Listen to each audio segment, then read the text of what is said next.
One of the best ways to be more food independent is to grow your own garden. But if you're just starting out, there's a lot of stuff that you need to know. A lot of that has to do with the types of plants that you will be growing. And that's true whether you buy plants that have already been started or you're starting your own out from seeds. In addition to choosing varieties of plants that will do well where you live, you also need to know if what you're growing is an heirloom variety or a hybrid. GMO plants are an entirely different animal, and we'll talk a little about them later in the video. Knowing the differences between these will help you choose plants and seeds that will allow you to replant and harvest year after year and have the most nutritious produce possible. If you're a prepper wanting to start a garden, it's fairly common knowledge that you want to stick with heirloom varieties of plants as much as possible. Heirloom varieties of plants are time tested. They have been passed down for many years. They've been passed down for generations. Some people consider the minimum age for a variety of a plant to be considered an heirloom to be 50 years. Others consider it to be 100 years.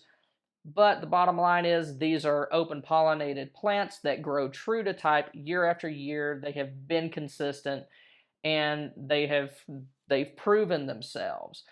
And in addition to being able to be used year after year after year, if you save your seeds and replant them the next year, heirlooms also offer some other advantages. And one of those is a lot of people consider heirloom plants, the fruit that they produce, to be more tasty than the other types, and also in a lot of cases they are more nutritious as well. Now, if you're going to be growing heirloom varieties of plants, there are some things that you do need to keep in mind, and probably the biggest one is that they aren't going to be as resistant to things like drought and pests as other types of plants like hybrids and GMO. And that's probably some of the main reasons why those other types of plants were developed, in addition to having new varieties, is to basically make the farmer's job easier. So growing heirlooms it's gonna require you to be more vigilant, and it's probably gonna be a little bit more work than those other types of plants. And that does also mean that your harvest is gonna be a little bit harder to predict than if you were growing hybrids or GMOs, just because since they are susceptible to those types of conditions, then that could affect the harvest that you get. Despite these challenges, heirloom varieties of plants still are the best bet for preppers who are looking to start a garden, especially if they are concerned with more long-term survival situations. And a really good place to pick up your own heirloom seeds is a company called Survival Garden Seeds. I like to thank them for sending us a couple of things to take a look at today and for sponsoring this video. They offer several different kits that have different amounts of seeds and different varieties of seeds in them. They have some small collections which only have a few packets, all the way to others that have 100 different varieties or 100 packets of seeds in them. If you're somebody like me who has a yard, but you don't have a ton of space to plant an absolutely huge garden, then something like their home garden seed kit would probably be a good choice. It comes with 30 different packages of seeds, and it's mostly vegetable seeds, but you are going to get some herbs and a couple of melon varieties in here as well. Comes in a sealed Mylar pouch so that you'll be able to keep these safe and ready for when you want to plant them. And also, if you live in an apartment, they do have a smaller package than this, specifically for folks who live in an apartment. I believe it has 20 varieties in it, and the varieties that it has are very well suited for growing in containers. So if you're somebody who lives in an apartment, probably your best bet is going to be things like buckets or maybe grow bags on your porch. And so they do have something for folks in that type of situation. Now, the next level up is going to be their Homesteader Pack, which has 50 different varieties of seeds in it. And in addition to getting a bunch of different varieties of vegetables, you're also going to get some more herbs, and you're going to get some flowers as well. And having flowers in your garden is extremely important for attracting pollinating insects. And a lot of the varieties that it includes when it comes to herbs and flowers, they do have that they're either edible or they have medicinal qualities. And their biggest seed kit is their farmer seed vault. And it comes with 100 different varieties. And as you can tell, I mean, this little bucket, I mean, it is just absolutely cram-packed with seeds. You can just see some of the different varieties. We got beefsteak tomato, black-eyed peas, morning glory, got sunflowers. You can see this is one that I've already used there. That was a sunflower. Got Marconi red peppers, just a ton of different seeds. It would take forever to go through all of these.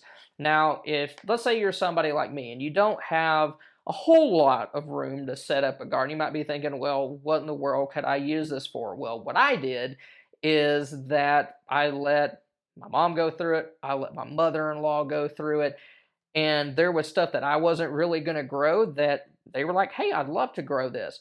So they got some of my seeds. And then also I gave some, I think some black-eyed pea seeds to a coworker. So this is something good that you can share, especially if you know that if something big goes down, you know that you're probably going to group up with some specific people.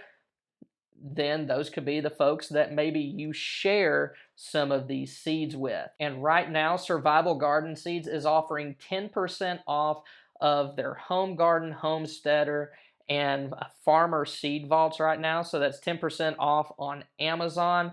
If you use the code down here as you are checking out, then you can get 10% off of your purchase. I checked it this morning and it's working fine. And that is valid now. Like if you're watching the video on Monday when I release it, it's going to be valid all the way through May 8th, which I believe is Mother's Day. Now, if you come across this video a little bit after Mother's Day 2022, wouldn't hurt to go ahead and check the links in the description below anyway, because they are a company that runs different types of sales throughout the year, so you still might be able to find a good deal. I've had these seed vaults for about a month now, and so far I really like what I've seen. They've done a great job germinating, as they've done as well as any other source of heirloom seeds that I have used. They're pretty economical. When you buy one of these kits, it's $1 per package of seed, and most survival seed vaults are going to be at least a little bit more than $1. So you're going to pay less per package of seeds, and each package does come with a fairly generous amount of seeds in them. So overall, I really like this company. I've spoke with the owner of it, and I mean, he's a real gardener. I had to wait on him to come on to a Skype meeting with me because he was out in his garden gardening, which, I mean, if you're going to buy seeds from somebody, you want to buy from somebody who actually does this and knows what they're talking about, and they really do seem to. The next type of plant that preppers need to know about is hybrid plants. Hybrid seeds and plants are the result of cross-pollination between two different parent plants, and this is done to create a plant with traits that are more desirable than those of the original parent plant.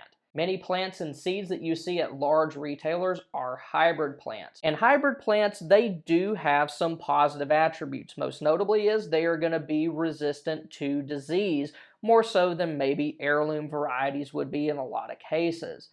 They're also going to grow faster and set fruit earlier than many heirloom varieties would. And also, you might get a greater harvest from those hybrid plants than maybe you would a similar heirloom variety plant.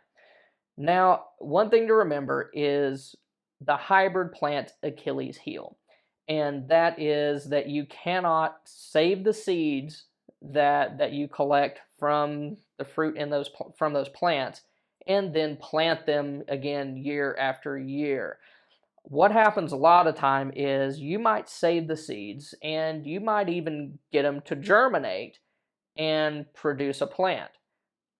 But it's not going to it's not going to produce any fruit, or the fruit that it does produce might not be what you are expecting it to. So it's for that reason that preppers should not consider hybrid plants to be a large part of their survival garden. Now, I admitted to growing a hybrid plant last year, And where I think they kind of fit in is if there's like maybe one or two varieties that you're interested in growing, maybe you used them before and you like them and they're fun to grow, you enjoy them, then fine, go ahead. But at the end of the day, you should not be depending on hybrid plants as a significant portion of your survival garden, just because not being able to save those seeds is a very big deal, especially if you're preparing for a more long-term situation. And the last type of plant that preppers should know about are GMOs, or genetically modified organisms. And these are created in a lab by a corporation, and the plant's DNA has been modified through genetic engineering. And why GMOs exist is that they have been specifically designed to resist certain things, like certain pesticides, certain other conditions. Like probably the most noteworthy is there have been many types of plants that have been genetically engineered to be resistant to Roundup. Okay, so this company made Roundup as a pesticide, and then they developed a plant that would be resistant to that pesticide so that farmers would get the biggest harvest possible despite the fact that they are using that pesticide. And they're controversial for a lot of different reasons. Number one, there's a lot of people out there that are concerned about long-term health effects of eating those genetically modified plants. And another big one is that there's a lot of controversy about basically food and vital crops such as wheat and corn being owned by a company, because since they developed those specific varieties through genetic engineering, then that becomes their intellectual property. So if that seed is your intellectual property, you own it, meaning that you could, in theory, own the global food supply. So that is a big concern for a lot of people. And then also, there have been instances where the patent owners, those companies who own those seed patents, have been extremely aggressive in going after people. Like maybe a farmer he saved seeds, or they grew plants like a year after what they should have. They've gone after people for that. And then also, maybe you're somebody who lived next door to a field that was legally growing those plants under contract, and some of those seeds kind of blew over near your property, and there might be like a little corner that's just accidentally growing the stuff. There have been situations or stories where that company has come in and really, aggressively threatened the people who had those plants on their property. And I think in some cases it might have been completely accidental, and I don't even know if they knew that they were growing there.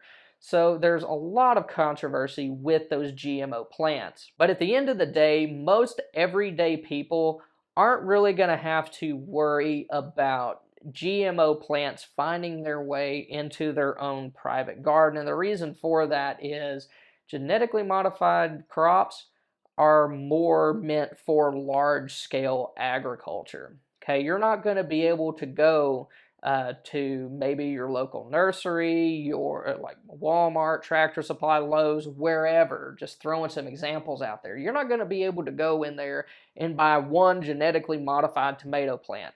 You're just not going to be able to do that. So really, GMOs, they are more of a concern for stuff like food, like prepackaged food that you buy at the grocery store, or maybe if you live right next door to a large farm that is growing those crops. So since most of the plants that I grow are heirloom varieties, that means that I have to start them from seed.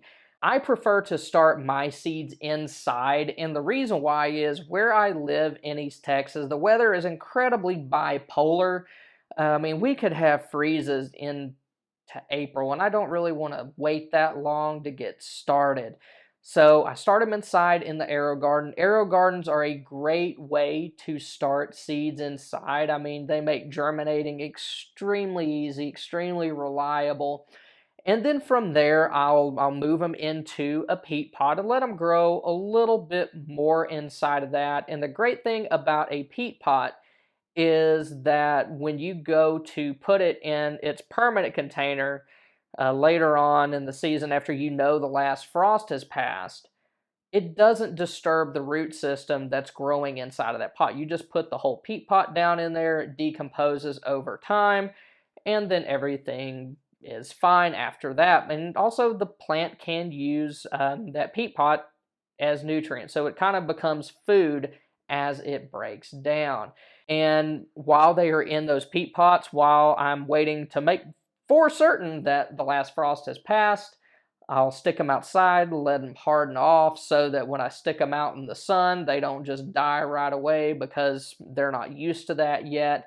And then once they're hardened, I'll move them into their permanent home. And for me, most of the time, that's either going to be a 5-gallon bucket or a grow bag. That's just the way that I prefer to grow my garden. Where I live, the soil is just horrible, and growing in containers, it allows me to be able to take those plants with me in case I need to leave, or if I figure out that the sunlight isn't working in a particular location, I can move them, and it doesn't wear the soil out because I have a very small space that I can garden in, and gardening in a container allows me to refresh that soil pretty much year after year and not wear out my yard. You can find some more prepper gardening tips in a video that I did about a month or so ago by clicking the card. Y'all have a good one. Thanks again.